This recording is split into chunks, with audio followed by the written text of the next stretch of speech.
Here again with a video talking about current events, some opinions, and kind of sort of semi advice. I feel like these small channels, have good value. They give good value. Obviously, I've gotten a lot of value from small channels that make upload videos like this. Very useful. They're usually always late. They're always freaking late as hell. Whatever. But I just wanted to give some opinions on the housing market. Obviously everybody knows that the housing market is unaffordable. Supply is there. There's supply, but it's just unaffordable. The supply is out of reach. Obviously wages haven't kept up with the prices of homes. For the last 10 years. And as a homeowner myself, I feel like I could give. Well, I don't feel like. I think I could give advice to people, and what to do, what not to do, because I see that, well, I don't know, but I just feel like, or I just think that there's a lot of people that, preach real estate this, real estate that. In reality, they're real estate agents, and they get a commission, whatever, you know what I mean? It is what it is, you know what I mean? Obviously, I made a couple mistakes, buying real estate. And that first mistake was, I bought real estate and put too much down, way too much down, and I know, obviously, try to put the least amount of down possible. That's what I would say. I'm not opposed to people buying real estate, but what I am opposed is to putting too much down, because you could use that money somewhere else. You can maybe put it in a CD. Right now CDs are paying pretty good. Or you could just have it in a savings account getting 3%. I know PNC, Capital One, a couple banks, they give you like 3 or 4%, whatever, I don't know. And you can have it as a backup. And another thing is that you want the government and the bank who has your loan to take the risk. You don't take your risk. So if you default, you just nuke your credit score. But your credit score, like, who gives a fuck? You know what I mean? Like, it's just a number on a computer screen. It doesn't mean that you got money or that you're wealthy, whatever. It doesn't mean that. But yeah, I would say that, try to put the least amount of down possible, because you have better use of the money. And don't be like me where I put too much down and I totaled my car, so now I'm screwed. You know what I mean? And I got fucked. Obviously I made it out. And I just had the luck, just really lucky or blessed, whatever. That I had an extra car. In line that got me to work there and there. And it was the totaling of the car, then it was inflation kicked up. I bought at the tippy top, 2023, the beginning of 2023, when they just had kicked up interest rates, so interest is high, and yeah, man, like I would say just go ahead and try to put the least amount of down possible and use that cash on something more productive, or just, that's what I would say, and funny thing, I ended up having to put a little bit too much down on the property because they had sold another property that I was looking at that was more affordable, that I would have been able to afford it with FHA loan, and obviously I couldn't. They only loaned me a certain amount of money, and I was going to be able to acquire that home. Nice little home, a little bit smaller, better built. I think it was better built, better layout, I don't know about better built, but it was a better layout. But it fell through. I couldn't get it, and now a couple years later, it's like, damn, man, like I could have used that down, like a big chunk of that down, on a better investment. And me personally, I've always been a Bitcoin guy, a crypto guy, and if I would have, let's say, put the down payment on the home, maybe totaled my car, fixed it, I would obviously have the money to fix it. Now that car is basically junk. I wasn't able to fix it, and there's no point in fixing it now. It's just bad. It just made more sense to just get a new car. And I could have bought a Bitcoin, maybe, maybe like half a Bitcoin or Bitcoin, you know what I mean? And that Bitcoin alone would almost pay my house. You know, obviously Bitcoin hit all-time highs at 126,000. You know, it's down right now. You know, it's kind of going back up right now. But you know, that was my play right there. You know, but you don't even have to do that. You could invest it in gold, or you can invest it in on Nasdaq or the S&P 500. You know, but you know, that was my mistake, putting too much down. And the next mistake that I made was I saw my house as an investment. That was the biggest mistake that I think I made. This one might be number one, but you know, I put it as number two. You know, and the reason being is that yes, everything can be an investment nowadays. You know, Pokemon cards, Yu-Gi-Oh cards. Like, who the fuck is buying this shit? Like, it has no use. Like, you can't live. You know, it's crazy. It's kind of, we live in interesting times, man. That's all I'll say. But you know, yeah, your property, your house, you know, can be an investment, but it's a shitty investment, man.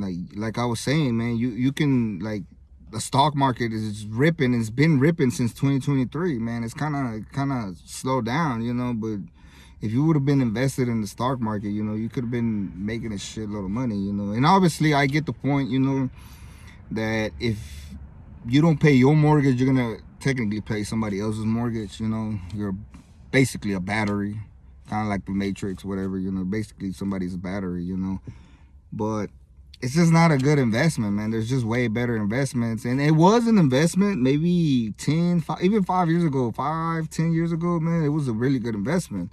5 years ago was an okay investment. Now it's just a bad investment, man. It's just a bad investment. I see housing like a car. You know, obviously a car is not a good investment, you know, but you need a car to get to work. And the house is the same thing. You need a house to live in, you know.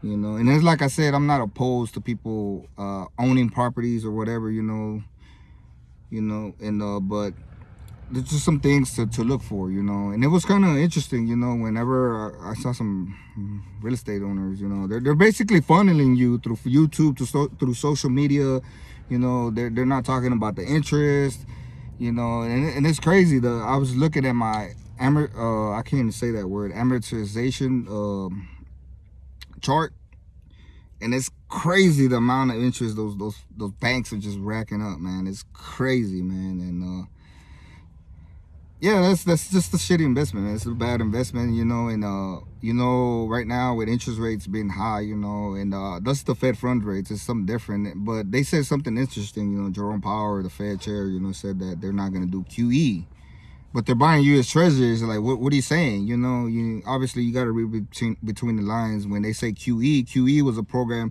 installed to prop up the real estate mortgage crisis that we had 2008. You know, so it was bringing up prices slowly but surely.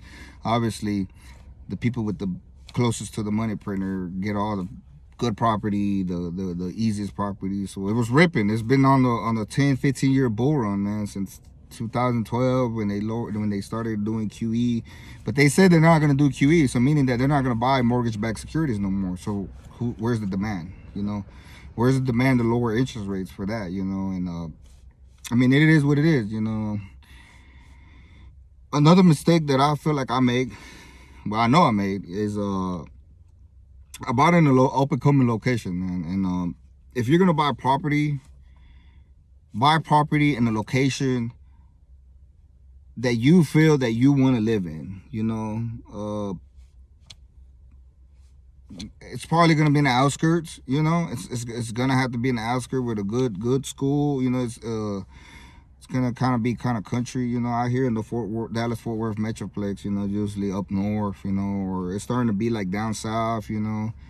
And just live in a location where you want to be at, and you're gonna be there for at least 10 years.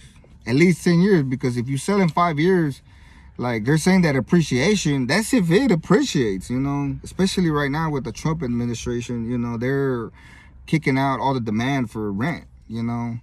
So there's downward pressure on rent, which for the longest there's been upward pressure on rent, you know. You know, I'm not going to get into the political stuff. It is what it is. We have no control over it. It's not like I can snap my fingers and stop it, you know, whatever. I don't really too much care about it, you know. But if that supply is drying down, that means that rents are going to come down. And then you see around, drive around the Dallas Metroplex, and you see apartment complexes going up, here and there, left and right, and that's going to ultimately saturate the market, and it's going to cause rents to go down. Why are you going to rent at a house, where I have to drive 2 hours to get to work, and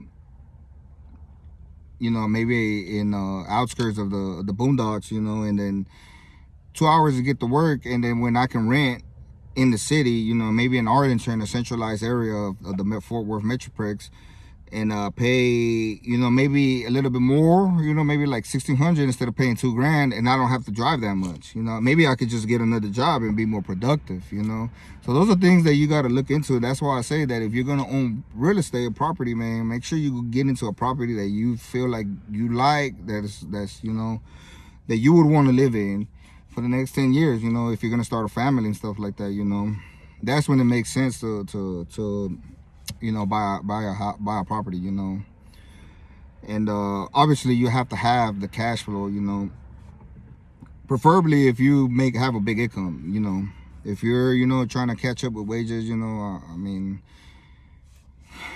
maybe making 80 to, you got to be making, household 100K, man, to buy a property, man. And honestly, you're pretty much gonna have to overextend yourself. It is what it is. If you're like in a good career where you're gonna make money down the line, I get it if you were trying to overextend yourself, but it is gonna put a lot of pressure on you. And I've felt this pressure last couple of years, but I held on. It's almost,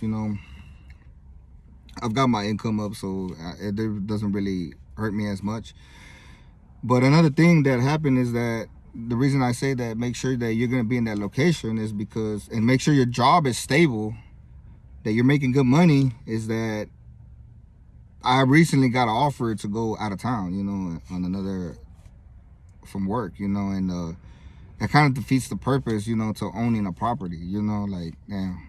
You know what I mean? Obviously, if you have a family, it makes sense, you know what I mean? But if you're like a single guy, or like living with roommates, like there's no point in getting a property, house hacking your way to wealth. Like, it just doesn't make sense, man. It's just way better investments, You can invest in the NASDAQ, and the NASDAQ is bringing you 20%, give or take, a year, You don't have to lift a finger. You don't have to do nothing, And owning real estate is a job, man. It's a part-time job. And maybe even if you buy a newer property, it's a part-time job. If you buy an older home, that's a full-time job, man. You're gonna have to do a lot of maintenance, obviously, because your cash flow, especially with high interest rates right now, is only gonna be like $100, $200 at that, if that, with downward pressure. Like, man, this is just a bad investment. Obviously, in 30 years, it's gonna be, good investment, Obviously, it's going to be an investment. You're going to have a principal, but in all reality, it's maybe keeping up with inflation. Maybe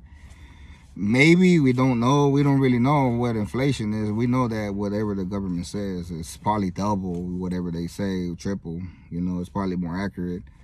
And that's even the stuff that they keep up with, they don't factor in like food. Like, that's the most expensive thing. That's the biggest item there is food, man.